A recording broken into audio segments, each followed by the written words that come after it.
Assalamualaikum warahmatullahi wabarakatuh. Selamat datang di pembelajaran bahasa Indonesia. Baik, pada kesempatan ini kita akan membahas tentang materi debat.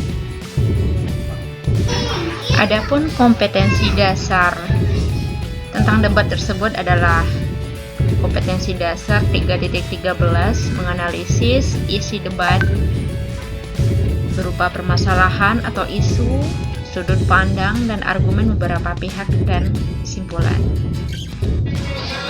Seperti yang kita ketahui, debat itu merupakan pembahasan atau pertukaran pendapat mengenai suatu masalah atau isu, atau disebut dengan mosi, dengan saling memberi alasan untuk mempertahankan pendapat masing-masing. Nah, jadi di sini menitik beratkan terhadap pemberian alasan untuk mempertahankan pendapat masing-masing dalam sebuah pertukaran pendapat. Nah, untuk fungsi debat itu sendiri merupakan bisa menggambarkan kemampuan seseorang dalam mengembangkan kemampuan berpikir kritis, pengendalian emosi, dan kemampuan berkomunikasi. Jadi debat itu bisa berfungsi menggambarkan kemampuan seseorang atau kemampuan yang dimiliki oleh seseorang dalam berpikir kritis, serta pengendalian emosinya dalam perdebatan, dan kemampuannya berkomunikasi, sehingga lawan debatnya bisa memahami apa yang disampaikannya atau bersifat komunikatif. Nah, sebelum kita membahas tentang menganalisis isi dari debat, ada baiknya kita juga harus mengetahui struktur dari debat itu sendiri. Struktur debat atau susunan dalam penulisan teks debat itu terdiri atas 3. Yang pertama, ada pengenalan masalah.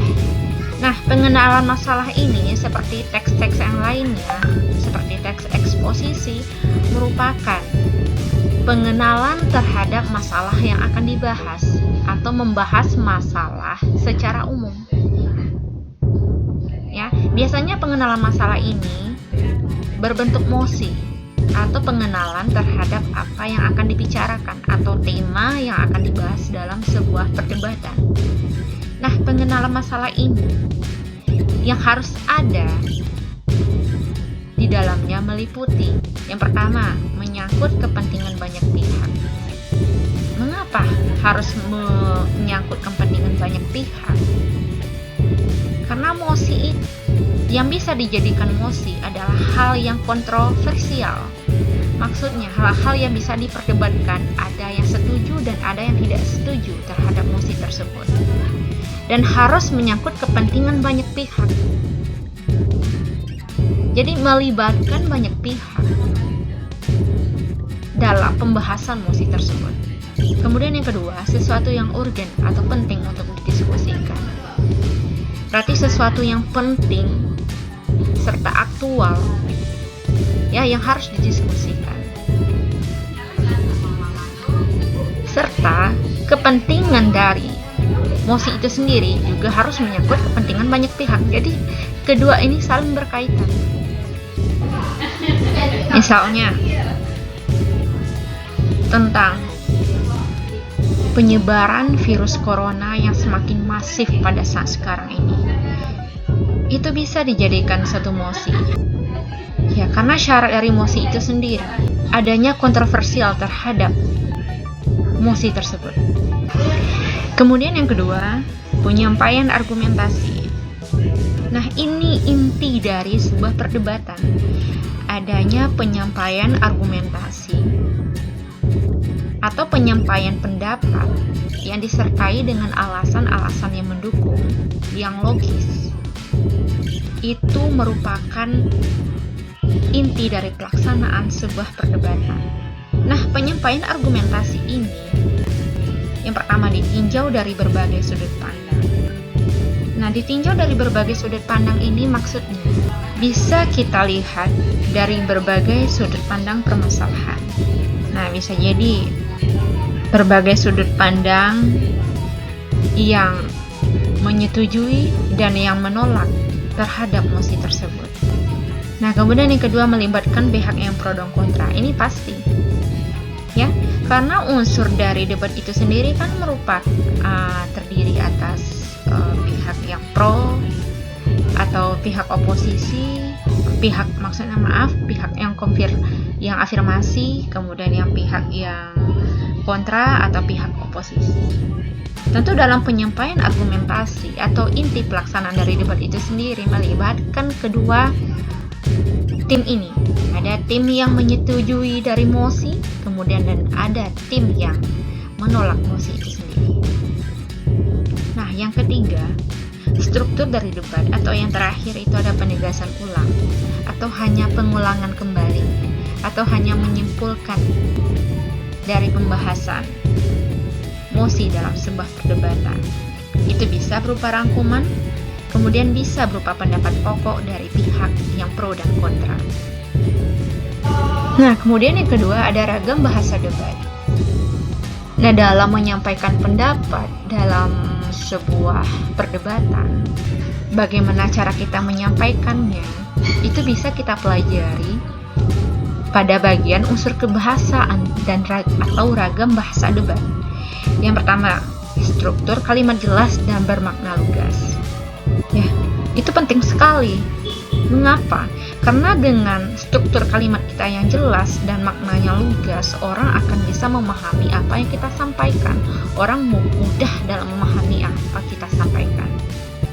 Kemudian yang kedua, struktur wacana bersifat formal dan mengacu pada standar konvensi naskah. Debat itu sendiri kan merupakan debat informal. Debat yang dilakukan itu kan adalah debat formal. Tentu struktur wacana yang disampaikan itu bersifat formal dan mengacu pada standar konvensi naskah itu sendiri. Kemudian yang ketiga, singkat, berisi analisis dan pembuktian, menyajikan konsep secara lengkap. Ya, berarti tidak bertele-tele, dan analisisnya itu memang tajam dan pembuktiannya jelas terhadap konsep secara lengkap. Kemudian yang keempat, cermat dalam menggunakan unsur baku istilah, kata, ejaan, bentuk kata, kalimat, paragraf, dan wacana. Nah, karena debat yang kita lakukan itu merupakan debat resmi, tentu penggunaan kata yang kita sampaikan itu harus baku atau menggunakan unsur yang baku atau istilah atau kata, kemudian ejaannya, bentuk katanya, kalimatnya harus baku dan efektif atau sesuai dengan ejaan yang disempurnakan, atau istilah terbarunya sekarang itu disebut PUEDI. Selanjutnya, cermat dan konsisten menggunakan penalaran dari penentuan topik, pendahuluan, deskripsi teori, deskripsi data, analisis data, dan hasil analisis sampai dengan kesimpulan serta saran. Ya, jadi pendahuluan, deskripsi teorinya, data yang kita berikan, kemudian analisis data kita, hasil analisisnya harus konsisten dengan topik yang kita bahas. Jangan sampai melenceng dari topik yang kita bahas, jangan sampai menyimpang. Misalnya, topiknya atau mosi yang kita bahas itu adalah larangan membawa HP ke sekolah. Tentu deskripsi teorinya, datanya, analisis datanya harus sesuai dengan larangan membawa HP ke sekolah. Nah, contohnya, pihak yang kontra atau oposisi, tentu dia harus konsisten kalau mereka itu oposisi atau menolak dari larangan membawa HP ke sekolah dengan deskripsi teori data yang diberikan harus sesuai. Jadi harus konsisten dari awal sampai akhir. Nah, kemudian menggunakan istilah khusus yang bersifat teknis. Ini tergantung apa yang dibahas, apa yang sedang dibahas. Misalnya, mosinya tentang kesehatan, tentu istilah khusus yang digunakan itu istilah yang berkaitan dengan kesehatan dan sebagainya. Kemudian dapat diukur kebenarannya, itu pasti, ya. Pendapat dan argumentasi yang kita sampaikan itu harus dapat diukur kebenarannya dan dapat dipertanggungjawabkan, seperti itu. Kemudian ragam bahasa yang lainnya itu, atau disebut kaidah kebahasaan debat itu, yang pertama ada penggunaan kata kerja mental. Selain yang disampaikan tadi, selanjutnya ada penggunaan kata kerja mental atau kata kerja yang menggunakan aktivitas pikiran. Contohnya mengerti, memahami, mengira, menduga, menginginkan, dan sebagainya. Itu sering digunakan dalam sebuah teks debat atau pelaksanaan debat. Nah, kemudian penggunaan kata ganti orang. Nah, kata ganti orang yang sering digunakan pada teks debat itu adalah kata ganti orang pertama dan kata ganti orang kedua. Kata ganti orang pertama tunggal dan kata ganti orang pertama jamak. Contohnya kata ganti orang pertama tunggal itu saya, dan kata ganti orang pertama jamak itu kami, dan kata ganti orang kedua Anda saudara. Ya, karena kita berkomunikasi dua arah. Itu ada saya dan Anda, atau kami dan Anda, atau kami dan saudara, seperti itu. Kemudian yang ketiga, ada penggunaan konjungsi atau kata hubung. Sebab, akibat, dengan demikian, jadi, dan sejenisnya. Nah, biasanya dalam menyampaikan sebuah pendapat, ya tentu kita harus menggunakan argumentasi, harus ada alasan. Nah, penggunaan konjungsi sebab akibat ini akan sering digunakan dalam menyampaikan alasan tadi. Dengan demikian jadi, nah itu bagian akhirnya biasanya ya. Nah, kemudian yang keempat ada penggunaan kalimat definisi. Nah, ini biasanya dalam memberikan pendapat atau sikap